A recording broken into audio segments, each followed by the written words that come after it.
Namaste, my dear friends, and I hope all of you are doing well. I'm going to talk to you about retrogression. Now, before going into that, I'd like to thank you for all the support, to all the emails that you send me, to all the comments, and it's very encouraging when I see all these things. So, you guys truly inspire me. So, thank you so much for that. Um, I'm going to ask you to do something first. In every videos, I'm going to talk to you about this. I'm going to ask you to read some basics of the Vedas, get some essential knowledge, some prerequisites. You can start off by learning what are the components of the gunas, Jiva and A gunas. Now, why I'm asking you to learn this? Of course, I'm asking you with a lot of respect and love. Why I'm asking you to do this is because once you have a core understanding or the essential or the prerequisite knowledge of certain components of the Vedas, then you can apply these fundamental concepts to Vedic astrology. And Vedic astrological prediction would make more sense, so you have more substantiation, or else it's going to be pretty dry. I'm blessed, lucky, privileged to have my father, who's also my astrological guru. So the way I learned astrology was very proper. Now, first things that I actually learned from my father was the certain components of the Vedas. Remember, Vedic astrology is called the Vedanga. It's one part of the Vedas, the limb of the Vedas. So without understanding certain components of the root basis of Vedic astrology, which are the Vedas, then it may not make sense when it comes to prediction. You won't get the gist of it. So remember, learn the certain components like the five folds of the Patanjali Sutra, and for example.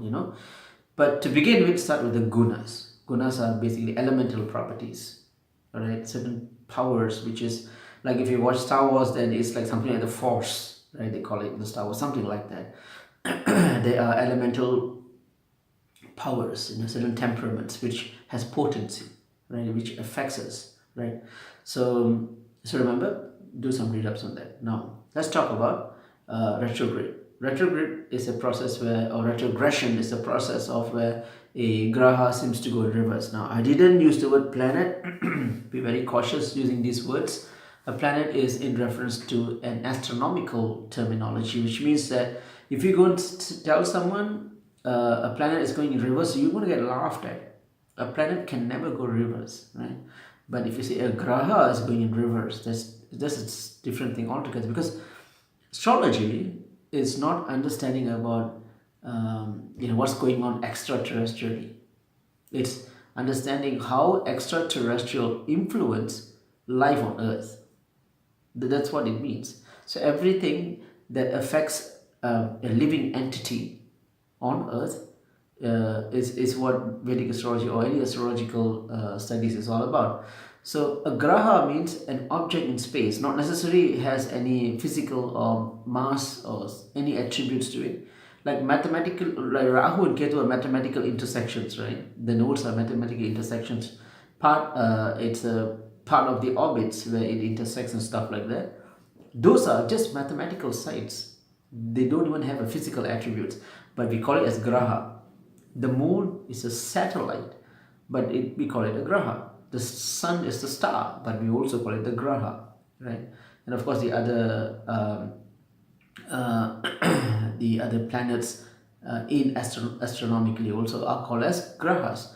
Now, the graha means an object which affects us, any living or non-living thing. It's just like the force in the Star Wars, right? So remember, be very cautious with the words that you use. So retrogradation has three parts to it. It's very long, it's very convoluting, it's very confusing.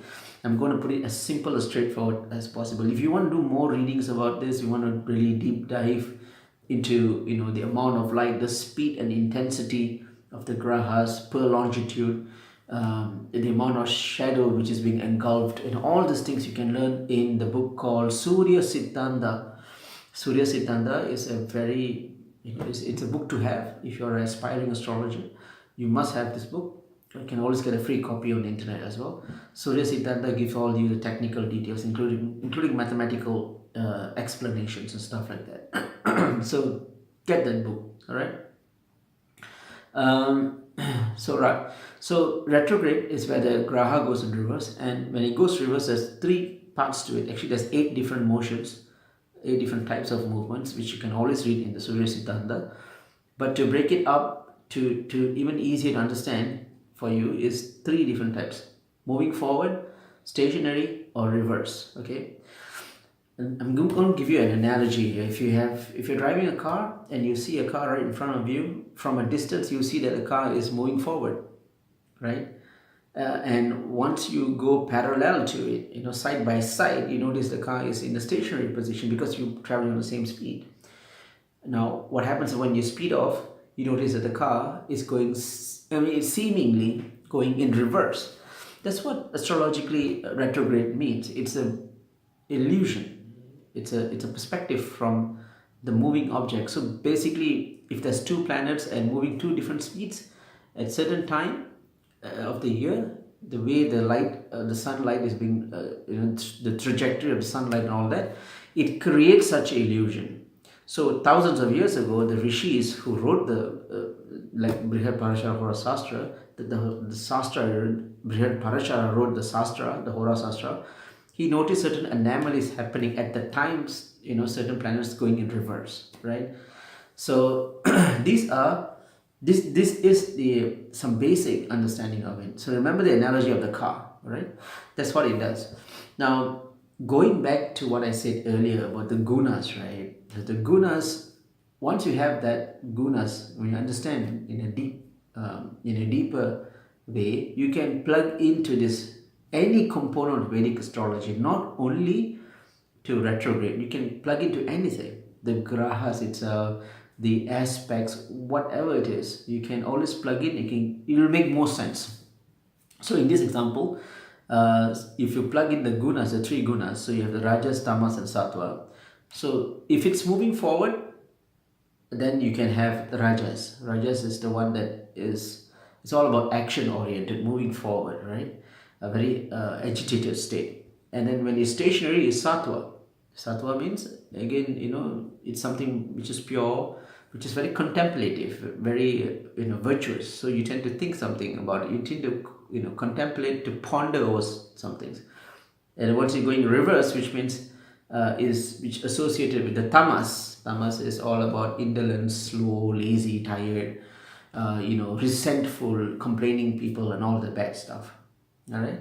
So that's how you plug into things. So I'm going to end this video with a example. Say you have the Mangal or Mars in retrograde.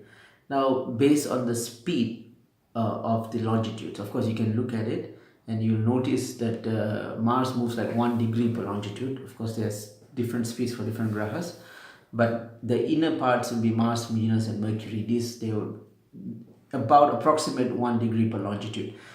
So when Mars is in retrograde but moving forward, right? So it's in a very active state. It's very tenacious. Mars's quality is that it's moving forward. So everything will, if you need to get something done, you'll get it done. Hell, heaven, high water, whatever comes, doesn't matter. You'll get it done. You're always in the moving part because it's in like that. But Mars in retrograde stationary means you'll be more pondering over things. You'll be thinking, okay, I need to go to the library tomorrow. First thing tomorrow, I need to go to the library. But then you'll be thinking, how should I go there? Have I got my, fuel, for my car, or how much is it going to pay? Where I'm going to eat after that? What sort of books am I going to borrow? All sort of things. We will start to ponder over it. But if it's on a direct motion, when it's moving forward, then everything will be like moving. You don't think much, you just move. Okay, but on a sattvic or in a stationary position, you tend to be more contemplative about it. It gets a bit slow. You won't get things moving. Of course, this is based on the example of Mars. Now, what if Mars is in retrograde but also in Vakragati, or moving backwards, totally moving backwards? So you will be very resentful. Same example, you want to go to the library. If it's Mars in Vakragati, then you will have all that thing. I'm just going to stay at home. Maybe I'll download something from the internet, or maybe I'll call up my friend and go for a movie. not too bothered about reading books nowadays. Your mind will be in totally going against the good things in the universe. All right, that's just an example from Mars. Of course, this topic can go on and on and on, but I hope you get some understanding on what is important, right? Understanding the gunas, and how you can apply these frameworks to not only retrograde but also to any component of Vedic astrology. Okay. Excuse me. So I'm going to stop here right now. If you're new to my channel, do subscribe. I also offer consultations. All the descriptions, all the details are in the description section.